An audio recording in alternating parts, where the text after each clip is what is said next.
Guys, oh my God, finally, I'm so happy, woo! This is the issue with sometimes buying cars from Copart. Salvage cars for you guys. Guys, welcome back to my channel, welcome back to a brand new episode. And in today's episode, I've got another surprise, guys, another new build. Another one. I know we had a new build in the last episode. Guess what? Today, we've got a brand new build again. This one is another nice one. So, stay tuned, let's check it out. So guys, we have our new build, and I'm gonna let you see it in 5, 4, 3, 2, let's just check it out. There you have it, guys, a 2010 Bmw 120 diesel. I just got this delivered today from Copart in Bristol. And we're going to be rebuilding this car on the channel, guys. So make sure you stay tuned.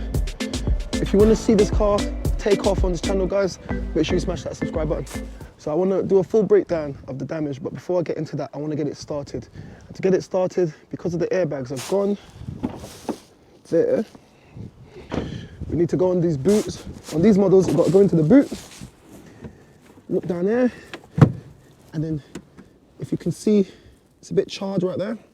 This is the main power cable from the battery to all the engine electronics and what's not. And as a safety precaution, once the airbags goes off, it blows off the red positive lead from the actual battery.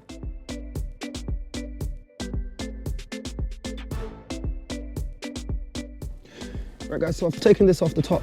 If anyone ever buys an E-Series BMW and both airbags on the front are gone, or anyone, and the car's not starting, if any of the airbags are gone and the car's not starting, always check with this. This is the blow-off valve. So this you can see how it's been completely burnt. That blows out of that socket there. So that's meant to be in like that, together, and it blows it away, and that stops the power from going onto the interior of the car. So all I need to do is just wedge that back inside, like that. Now that's all good to go. Let's see if the car starts.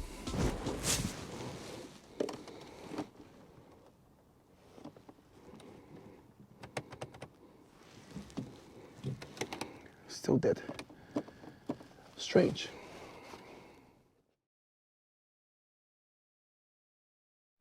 So guys, it's the next day here, and I spent about 4 hours on this car yesterday. This is the issue with sometimes buying cars from Copart. So Copart had this car listed as engine start program. In the pictures on Copart, I'll put a picture maybe here or there on the video, so you should see it. On Copart, in the pictures, the dash was all lit up. You could see the car was running, everything. Now the car got delivered to me yesterday. I done the battery blow off, as you guys saw, but have a look. Now, I charged the battery overnight, and the car works in terms of it responds to the battery. But have a look at this. When you put the battery into the slot, it normally makes a clicking noise, and the steering wheel would unlock. Nothing. There should be some sort of light, or something should light up on the dash. It's completely dead, guys. When I just pressed the button, you just saw it made a little flicker there, but I've got no power, I've got no juice. I'm a bit worried. The AC is not coming on to position 2. So I can't start the car, I can't unlock the car, I can't move the car. I'm literally stranded yet again. Guys, I'm stranded on the side of a road. I need to get this car started so I can get it into my unit. So it's now about 8 o'clock in the morning. I've come back today, and I'm going to try to work out why this car is not working. Salvage cars for you guys. Let's get into it. So guys, this is the update. I've spent the last 2 hours stripping down everything on this car.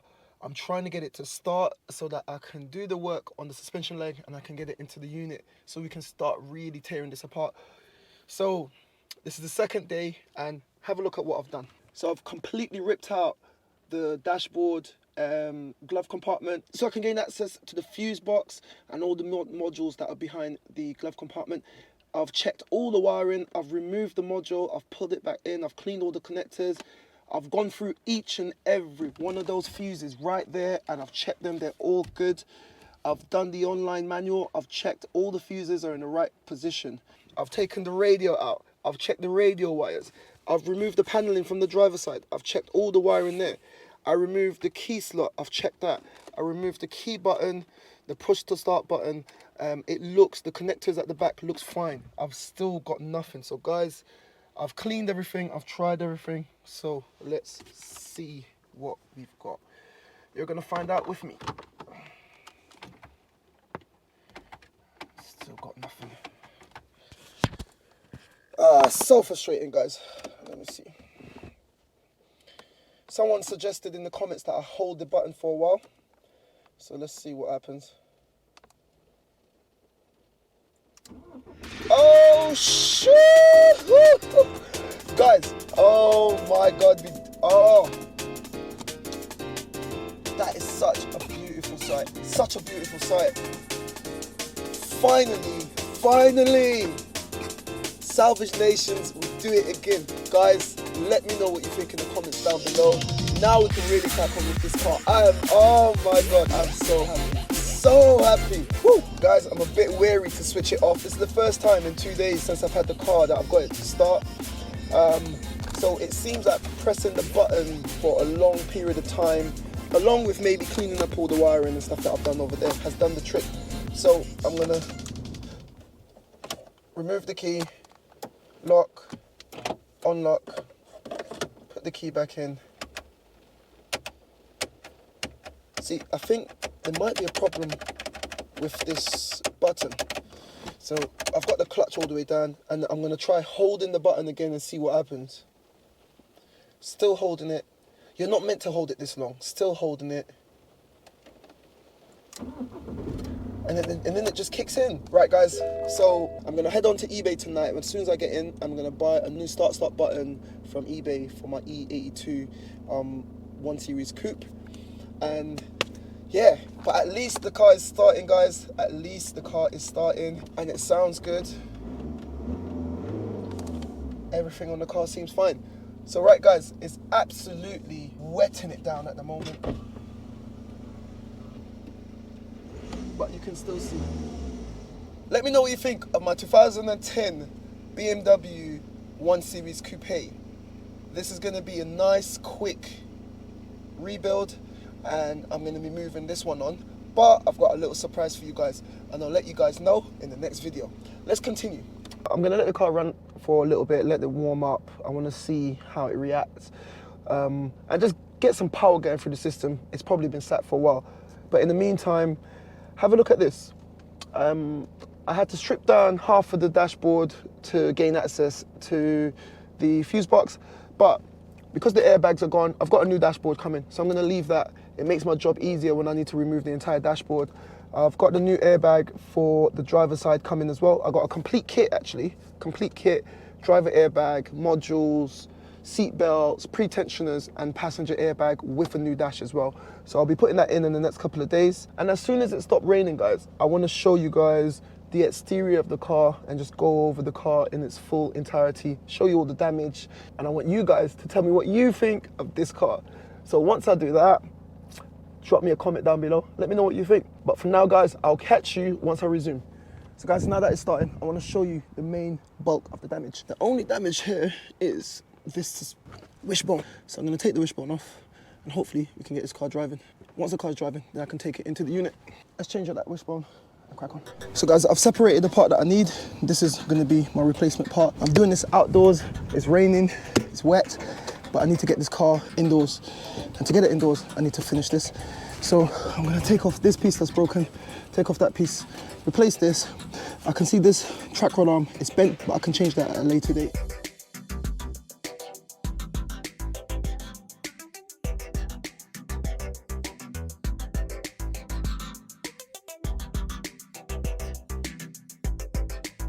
So I think I've got it all out now. That's the nut that's just fell off. There you go. That's gone.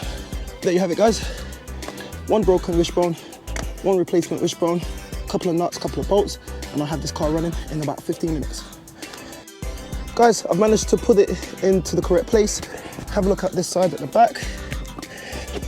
You can see it's coming out the other side. I just need to screw that in, put the nut on, put the nut onto this one, and then car should be ready to go. This is a graph, guys. But stick it out. So I've managed to replace the wishbone and I've changed the entire suspension on the passenger side. So let's see if the car drives. Fingers crossed. So it still starts. Got everything looking to state, but guess what? Finally, she's driving on her own power. I'm not gonna do too much. I literally just wanna park this car up and then we can continue another time. I'm so happy. Look, I'm wet. The car's wet, but at least I know my car is not stranded on the side of the road no more.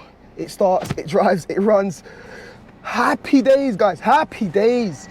Like I said, guys, got to keep it moving. And this is what when I say keep it moving, this is what I mean.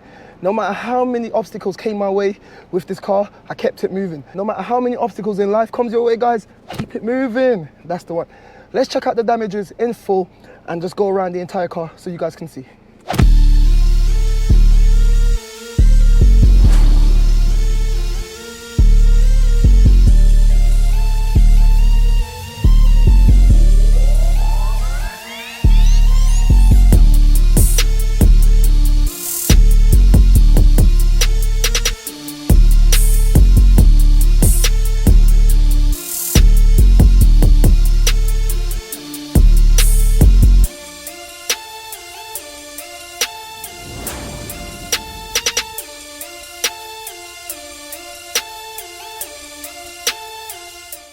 So guys, there we have it. First thing we need, new windscreen, that's gonna come. Need to get some new grills because these grills are all busted. New front bumper, and half the bumper is missing. New wing, and I'm gonna try to repair this bonnet because I don't wanna buy a new bonnet on this car. This is a 2010 Bmw 120d Coupe. Let me know what you think, comments below. It's the facelift, so it's got the bigger mirrors. It's got the tents. It looks like it's got 20% on the back, 15% on the front. Dashboard is gone, but I've got a complete dash kit coming in for that. And the pretensioners, I can see that the pretensioners are gone. If you look how that one's slightly twisted.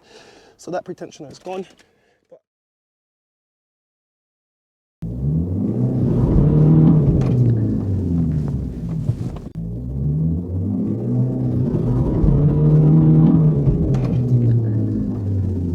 Yesterday ended in misery. Today I've got a big smile on my face, so that's going to be an end for today's video. I hope you enjoyed that content, guys, and I've tried to put little snippets of, once again, behind the scenes and more technical stuff. So it's just a different style that I'm trying. So let me know what you think of that down in the comments below, and if this is the kind of content that you like to see, guys, consider subscribing. I'm trying to get to 1,000 subscribers now. I want my channel to take off, and I want you guys to be there, you know, with me for the journey. So if that's the kind of stuff you like to see, guys, we've got another new build coming in the next episode. So that is the 2016 C-Class in the last episode. You've got the 2010 120 diesel in today's episode, and I've got yet another surprise for you guys. If that's the kind of content that you like, help me by considering to subscribe to my channel and make sure your bell notifications are on so you don't miss the updates on my E-Class, the C-Class, the 120, and my new build that's coming in the next episode. As I always say, keep it moving, and I'll see you in the next one.